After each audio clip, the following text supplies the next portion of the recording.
Sometimes it's easy to give in to the stresses of motherhood and become used to the chaos around us. Many of us feel that having peace as a mom, while a great dream, is simply out of reach.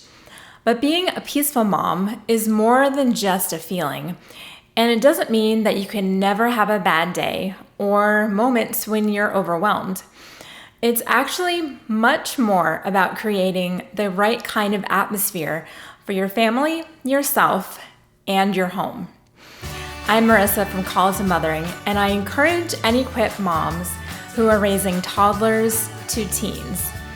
In today's video, I'm sharing 11 things that you can do which will lead to more peace in your life and ultimately help you thrive in your motherhood. Number 1, allow your kids to try to work out their disagreements together first. I have been guilty of jumping right in at the first sign of animosity brewing between my children. And the minute I did, the bickering would only get worse. Or they play nicely for about 30 seconds and then break into another fight. I hate to say it, but I was a bit of a helicopter parent.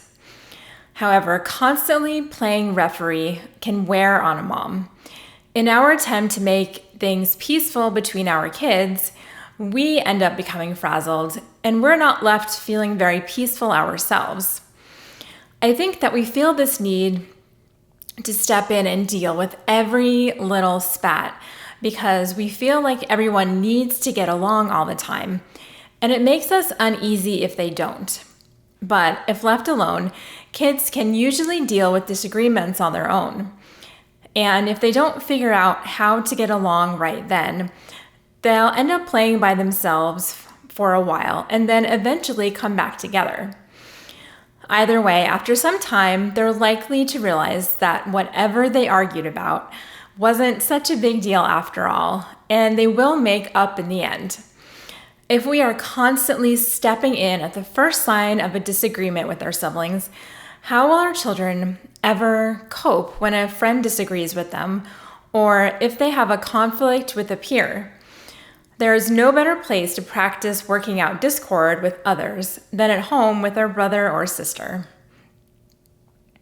Now, of course, if the argument gets out of hand, like there's screaming and yelling, and it's just escalating, then yes, go ahead and step in. But other than that, let your kids work things out on their own. It will save you a lot of time and headaches, and it will do your kids a great favor. Number 2, let your children have free time. As a mom, we are often pressured to entertain our children.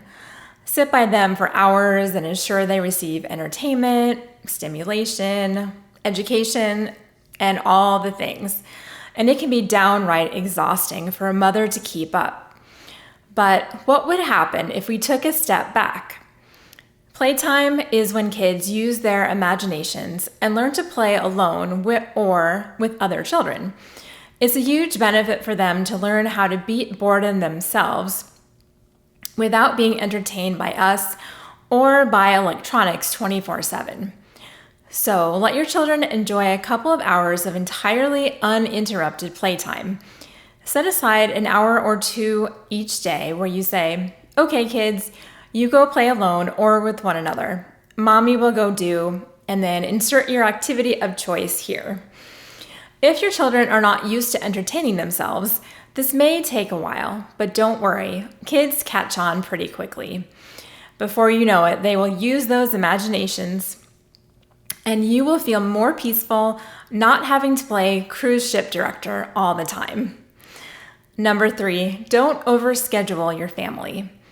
All those activities like ballet, Little League, and even church clubs that have us running our kids here and there during the week and then racing back home to prepare meals, get baths done, etc. leave us pretty exhausted. The stress that piles up from having multiple commitments coupled with small children is not conducive to a peaceful pace of life.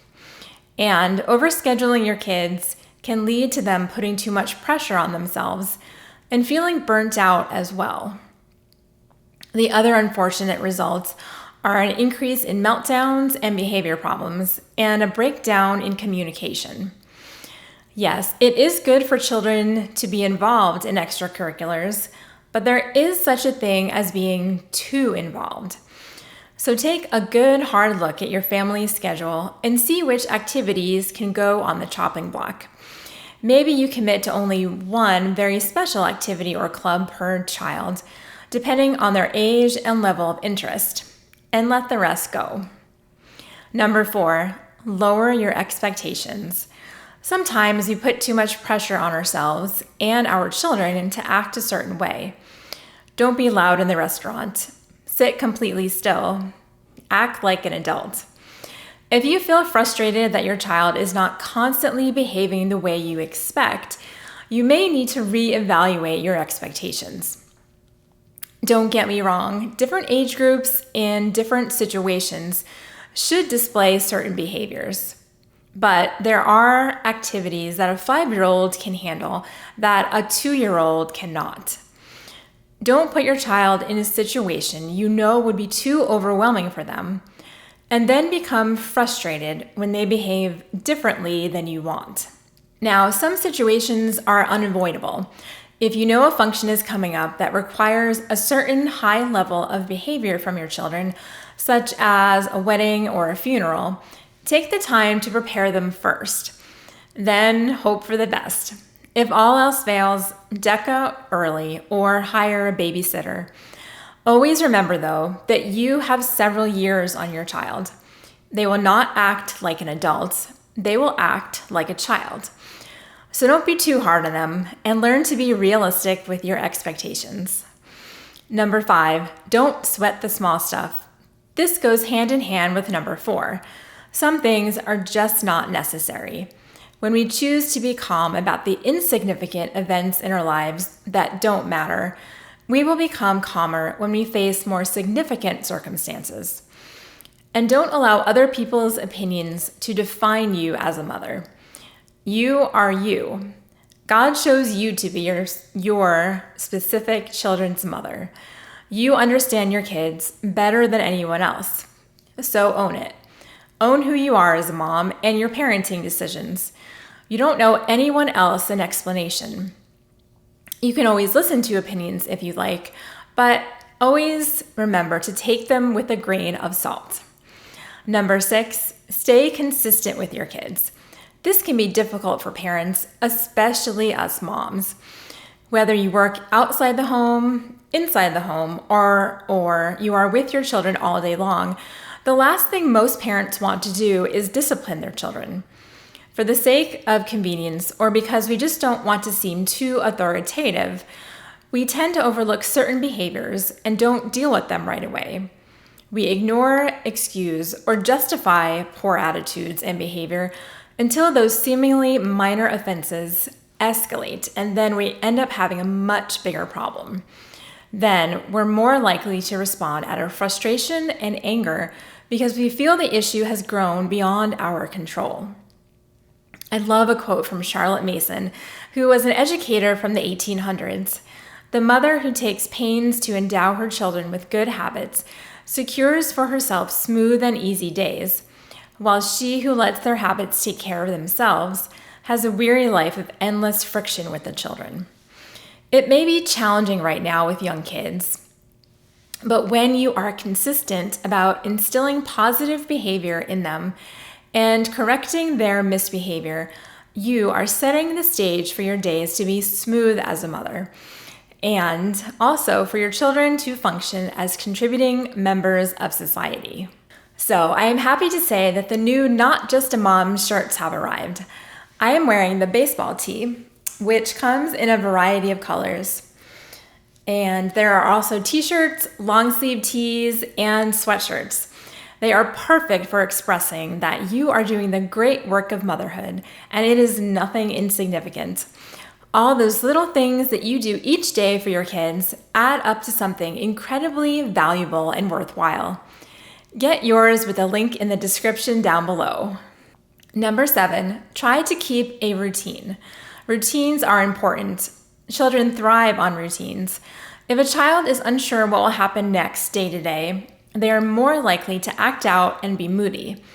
However, if a child has a consistent routine where they know what to expect, for the most part, they tend to be calmer, which in turn helps mommy to be more relaxed and more peaceful. Children need to know when to expect the basics. When are my meals? Am I napping soon? When do I go to bed? What comes before what? What comes after this activity? Having a predictable routine so that your child knows what to expect will help your days go much more smoothly. Number 8, know your priorities. In today's society, especially as women, there is a lot of pressure to do it all. But the truth is, we really can't. There was a time when I beat myself up about how I couldn't get everything done. Then I realized I was getting my priorities mixed up and putting too much pressure on myself to do all the things. My priorities will always be God, my husband, and my children in that order. Now, your priorities may look different than mine, and that's okay. My husband and children come before any job I have or anything else. A long time ago, we decided we could live on less so that I can stay home with our kids. Money is great and does buy a lot of things, but the time I have with my kids, I realized I can never get back. It's important to know your priorities. So ask yourself, what's important to you? Are you trying to do too much? When you decide what is important and what isn't, it gets easier to shrug the commitments that aren't important off. And this is vital to becoming the peaceful mom you want to be. Number 9, give yourself grace. This is probably one of the most important things you can do. This goes right along with knowing your priorities. You don't have to do everything. Remind yourself of this when you start to feel overwhelmed. I tell myself often, we live in our home when I start feeling stressed about the mess around me. Allow yourself to make mistakes and allow yourself a break, for goodness sake. Forget about cooking dinner from scratch once in a while and just pop in a frozen pizza in the oven instead. No one is perfect, and that's okay. What is perfect anyway if you don't have peace to go with it? Your peace and your family's peace is so much more important than a sparkling clean house every single day. Number 10, stay away from gossip. Gossip is a pretty big time waster in my opinion, and nothing good comes from it. What gossip ultimately does is take someone's reputation and tarnishes it. When you indulge in gossip about other people, what you do is your mind is taken off of your priorities and is put on a story about someone else that may or may not be true. When you steer clear of gossip, your life actually becomes much more free of drama, and therefore much more peaceful. Let's face it, you have enough going on in your own household to worry about what's going on in other people's. And finally, take care of yourself. As mothers, we tend to neglect ourselves as we are taking care of so many needs of others. But taking care of yourself, both physically and emotionally, is important to your children and to the state of your household. You cannot draw from an empty well. Take the time to go out by yourself. Take a relaxing bath. Speak kindly to yourself. Go to the doctor. Spend time with God. I know motherhood doesn't offer much time alone, and that is why you have to make time. Get up earlier than your children to read your Bible. Get your exercise done for the day. Eat a healthy breakfast. Or just sit in the silence of your home before it becomes chaotic. If getting up is a struggle for you, but you can catch some time to yourself at nap time or after bedtime, then do it. Instead of worrying about everything that needs to get done at nap time, spend that time by yourself. Self-care is so important, both to your mental health as well as your physical health. And your children will also see how you take care of yourself, and they will emulate that in their own lives as they grow up. These are in no way the only ways to bring peace into your home as a mom. You may find one tip you can use to help you, or you may end up using all of them. Thank you so much for watching, and remember, you are not just a mom.